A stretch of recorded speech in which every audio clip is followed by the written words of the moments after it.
to you, and off we go with this week's edition of Screen Test, which is in fact the last heat in this series before next week's second final. So the contestants who are with me in the studio all come from the north of England and are all especially anxious to get a place in that final, which is now only 7 days away. Let's meet them. Vivian Crawford at the far end from Roundhay in Leeds. Roy Wagner from Batemore in Sheffield. Deborah Freeman, who also comes from Leeds, and David Entwistle from Nether Edge in Sheffield. Well, those are the contestants here with me in the studio. I hope that you at home are going to pit your wits against them, watch with them the extracts from full-length feature films, and then try to answer the questions, which will be testing your powers of observation and, of course, your general knowledge. Right, paying attention, here's our first piece of film. It comes from the production of William Shakespeare's Macbeth. Macbeth has seized the throne of Scotland, and in doing so he's murdered, amongst others, the wife and the children of Macduff. In this sequence, Macduff comes face to face with the tyrant. Oof. Macbeth comes out of that situation all right, but as everybody who knows Shakespeare well will know for certain, he gets his comeuppance in the end. It's Vivian's turn for observation question, of course. In the long hall of the castle, Macbeth was asked, "What is thy name?" What did he reply? Don't think you noted it, did you? Who does know? Deborah says she knows. My name is Macbeth.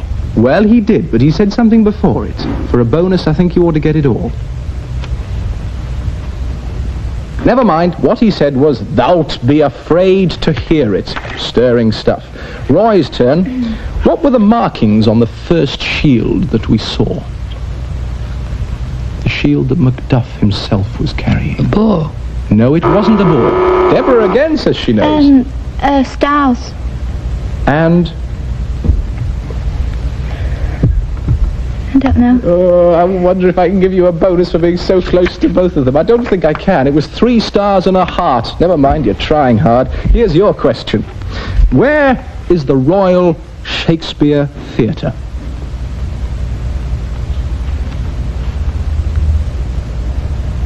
Guess? London. It's not in London. No. Bonus, Vivian says she knows. York. It's not in York either, no. Many northerners wish it was, but it isn't. It's in Stratford-on-Avon. I would have thought that was easy enough to get. They're all kicking themselves. David's turn. General question. Shakespeare's play Macbeth was set in Scotland and in England. Do you know the name of the first king to be king of both countries? Roy says he knows, but he hasn't got a chance yet. First king of both countries. James the First. It was. James is good enough. He was the first of England, James 6th of Scotland. That's right. That's all I wanted to know. 1603, he became king of both. Excellent. End of the first round. Let's see what the scoreboard says. Sorry state. Vivian has a duck, Roy has a duck, Deborah has a duck, and David has 2. Bags of enthusiasm, not too many points. Never mind. Our next film is from the Children's Film Foundation, featuring our good friends, the Magnificent 6½, or at least a magnificent 2 of them in this sequence. On this occasion, they're attempting to be helpful by mending a neighbour's television set. The aerial needs adjusting, and they need a ladder. And where better to get a ladder from than a house which is being repainted? The trouble starts.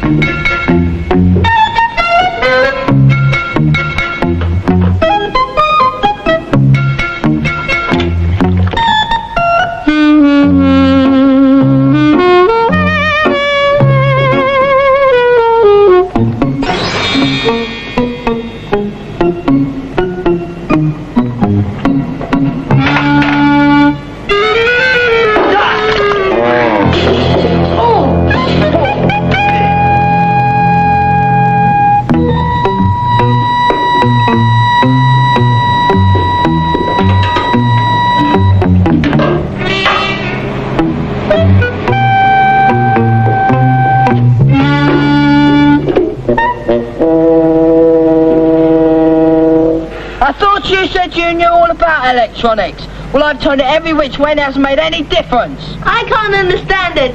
I'm sure that's where the fault is. Try once more to your left.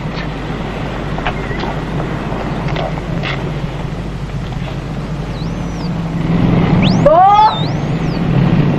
More!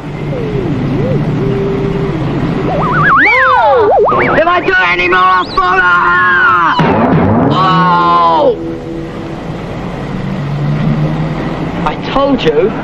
Well, at least you had something soft to land on. Except She's been cutting the rose bushes.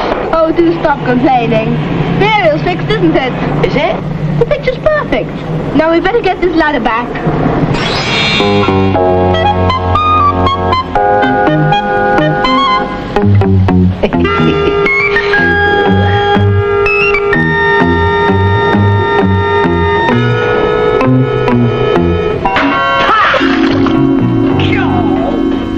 He really should have seen it coming. It's Roy's turn. Observation questions, of course. In the room being painted, what did we see on the plank besides the can of paint that fell off? Another can of paint. Another can of paint. No, it wasn't another can of paint. Deborah says she is. Another bucket. With... Paintbrushes in. Ah, last! I can give you a bonus. Excellent. Yes, a can of paint, only it had paintbrushes in, not paint. Excellent. Deborah's turn. What plants did the boy who fell in the wheelbarrow say the lady of the house had been cutting? Rose bushes. Rose bushes. No trouble at all. What a look of relief. David's turn. General question. The boys in that extract were trying to mend a television set. Do you know how much a television license costs? For black and white reception and for colour? It's £7 for black and white and 12 for colour. It is. Obviously a man of means. Good. 2 good points to David. And it's Vivian's turn. Cutting a lawn is called mowing. What is the word used for cutting back trees and bushes? Pruning. Pruning. No trouble at all. Also perhaps applies to picking prunes, but that wasn't what the question was all about. End of the second round. Vivian has 2, Roy has a duck, Deborah has 3, and David is in the lead with 4. Right, here comes our third piece of film from Swiss Family Robinson, which seems to be a favourite with a lot of people, perhaps because it's a story about the life that many of us would like to lead. Also, of course, the film is full of animals. In this sequence, a youngster called Francis is attempting to attract the attention of an elephant he wants to make friends with. Where's Francis? Go find him. Now, you wait just 1 minute, and I'll have some sugar cane for you. Now, come along, little fella. I won't hurt you.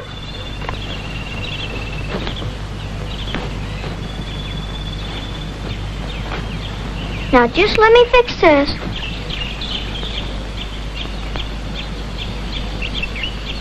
Here, little elephant. Come here. That's right. Come on, little elephant. I wouldn't hurt you. Come on, little fella. I wouldn't hurt you. I have some nice fresh sugar cane for you. Come on. Come on.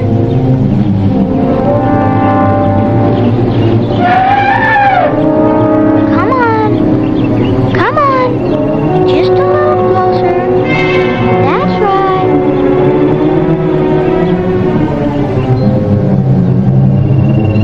Come on, little fella. Francis, where are you? Francis? Now you just put your foot right there.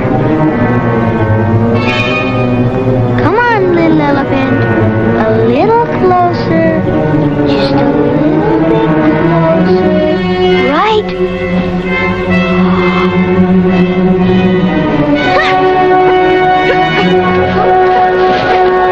Stop pulling! What's a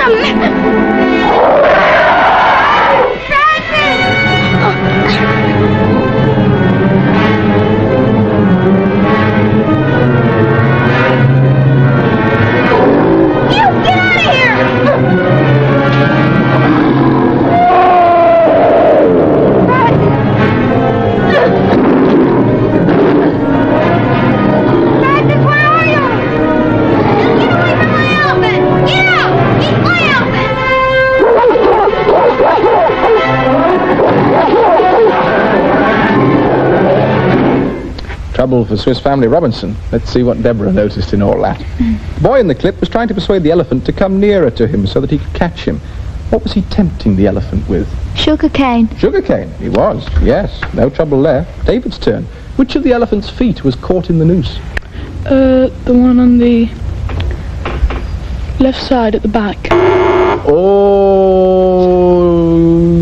Deborah jumped the gun, didn't she? Let's have another go for buzzers now. Ah, she's still there. I can't catch her out. Front right. Front right is the right answer. Left back couldn't be further from the truth, I'm afraid. Vivian, general question for you. We get our sugar mainly from sugar cane and another plant. What is the other plant called? Some comes from sugar cane, the rest comes from... Don't think you know buzzers. David is there. Sugar beet. Sugar beet, that's right. Bonus to David. Roy's turn. Elephant tusks are made of ivory. Can you tell me in which continent the Ivory Coast is?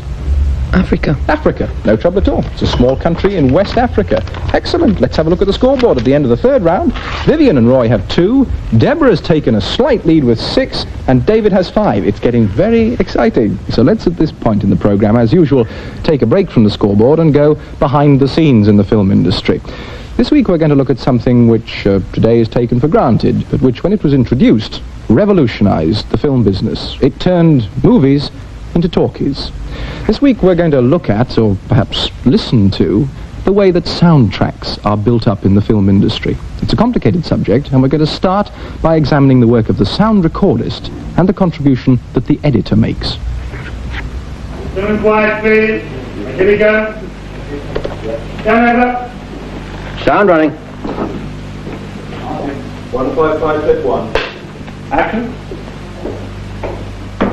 The work of a good sound mixer is heard but not seen. Chris Moore keeps out of the way during a take in the corner of the studio, listening on headphones to make sure that his high-quality tape recorder has captured all the sound he wants and nothing else. That's better, isn't it? What? It's better. Yeah, I think we want to avoid those footsteps over the lines there. Better than the 405. Yeah, I think so.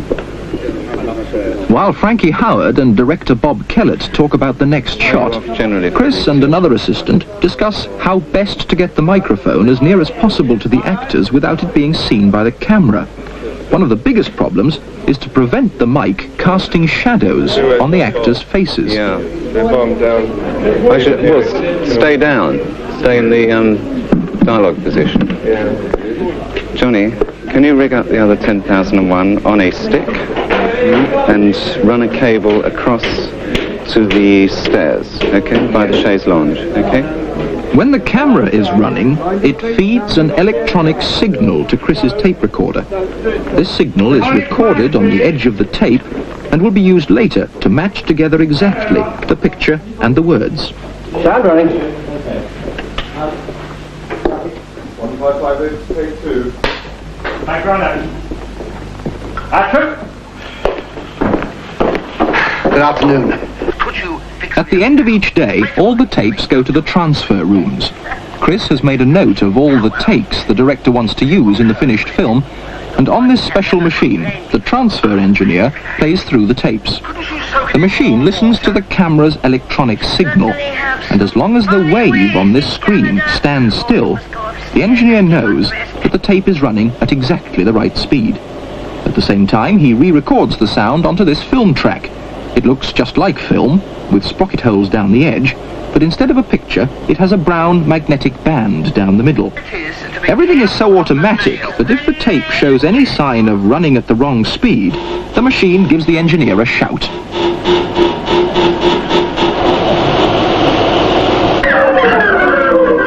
When the film from the camera has been developed in the laboratories, an editor sets to work to match together the picture and the words. Looking for each clapperboard, that one came from our filming, he marks on the picture the place where the jaws closed, and on the soundtrack he marks the clap it made. Then on this accurate cutter and joiner, the editor can begin to get the shot ready to be joined together.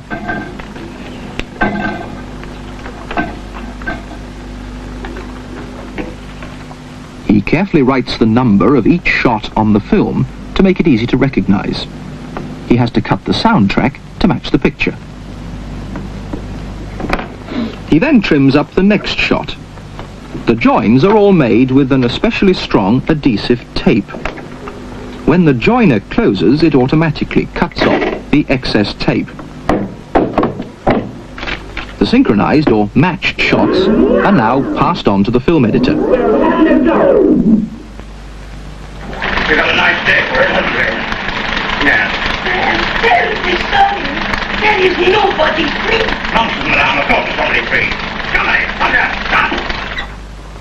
On this viewer, the film editor now selects from each shot the bits he needs to build up what is at first a very rough version of the film.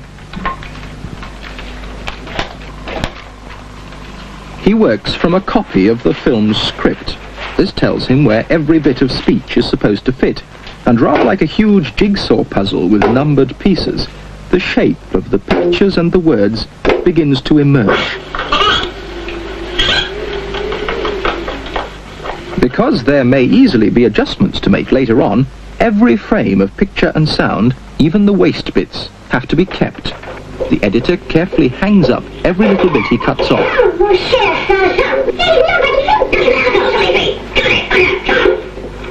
Making sure that the separate sound and picture tracks always match one another, the editor then identifies the shots, and using a tape joiner, he begins piecing together each sequence. In our next report, we'll see how extra sound effects are added to the film, and how, when all the individual tracks are ready, the final soundtrack is mixed together for the finished production. So, don't miss that. Right, back in front of the scenes. Enough of this sitting around looking at pictures. Here's our last piece of film, which has got questions attached to it. It comes from a production called Now You See It, Now You Don't. It's about two men who've invented a special kind of paint which makes everything it touches invisible. Unfortunately, the paint has been stolen by two crooks who are using it to rob a bank. Okay, Cookie, spray all the loot and then put that thing under your coat. Gotcha, boss. Hey, this stuff really works. Okay, let's get out of here. You know, this money's heavier than I thought. Will you keep quiet?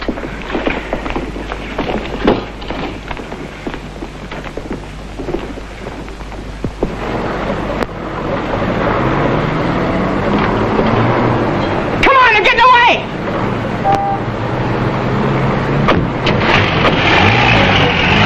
Got her! Got it! Got it!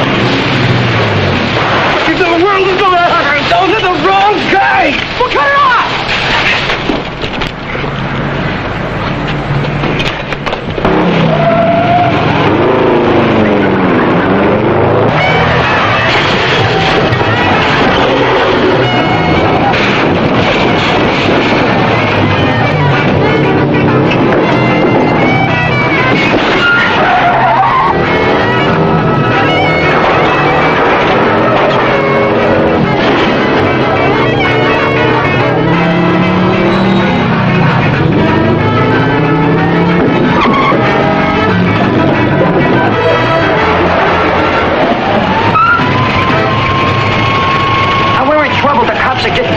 Yeah, you're telling me.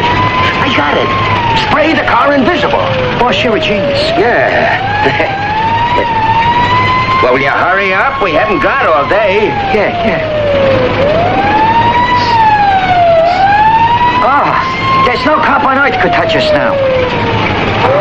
Go to the right of that truck, Bert. Slow down, it's an intersection. Don't worry, Sarge, it's clear as a bell.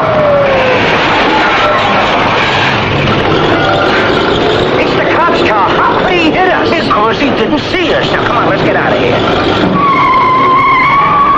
Now you see it, now you don't. Let's see what David saw in all that. He was writing a lot down. In that sequence, we saw the getaway car crash into a bandstand. How many other objects did it crash into in the park? A lamp on the street and dustbins. It 5 did? dustbins in 2 groups. Yes, there was something else, some other type of object that it crashed into. That's good enough for one. I'll give a bonus to anybody who can tell me the other one. Deborah. Form. A? It's a form. A seat. That's right, a form, yes, a bench. Yes, I used to call them forms too. Excellent. Bonus to Deborah. Vivian's turn. Just before the crooks made their getaway car invisible, it parked beside a large wagon. What was written on the side of the wagon? It had the name of the firm. Nationwide. Nationwide, yeah. Nationwide. 2 points to Vivian. She didn't believe she knew. Roy's turn. General question. We have seen examples of dangerous driving in that sequence. Do you know what the highway code says this sign means? Pedestrian crossing. It means that the driver's approaching a pedestrian crossing. That's one. Here's one which is perhaps not quite so easy. It's a red circle. Cycles and cars prohibited. I think that's good enough. It actually means prohibition total to motorised vehicles. But motorcycles and cars prohibited is good enough. 2 points to Roy. Deborah's turn. We saw many things become visible and invisible in the film. Do you know the name given to something which you would see in the desert, which wasn't in fact there? An illusion, perhaps a pool of water, which isn't there. Oasis. An oasis. No, not an oasis. David emphatically says he knows. A mirage. A mirage. Excellent. A bonus to David. The end of the 4th round. Let's have a look at the score. Vivian has 4, Roy has 4, and Deborah and David have 7 apiece. So we've got to sort this out, haven't we? Right, very quickly. One last question to Deborah and David. First to the buzzer gets the chance to answer. If you're right, you win. If you're wrong, you lose. There's a place in the final at stake. Fingers on buzzers. Here's the question. How many policemen got out of the police car? Deborah says she knows 2. And Deborah Freeman from Roundhay in Leeds, who is definitely the queen of the buzzer, wins this week's edition of Screen Test. Congratulations to you, Deborah. Bad luck, David. I'm sorry there can't be 2 winners. Excellent. Thanks to Roy and Vivian. A very exciting competition. And, of course, Deborah becomes the 3rd girl in next week's Screen Test's 2nd final in this series. Seeing as the last final we had 4 boys in it, perhaps it's fair that we should have 3 girls and a boy in this edition. Congratulations again to you, Deborah. We look forward to seeing you and our 3 other winners 7 days from now. With that, until next week, when I hope that, of course, you'll join us for this special final edition of Screen Test, goodbye from us all.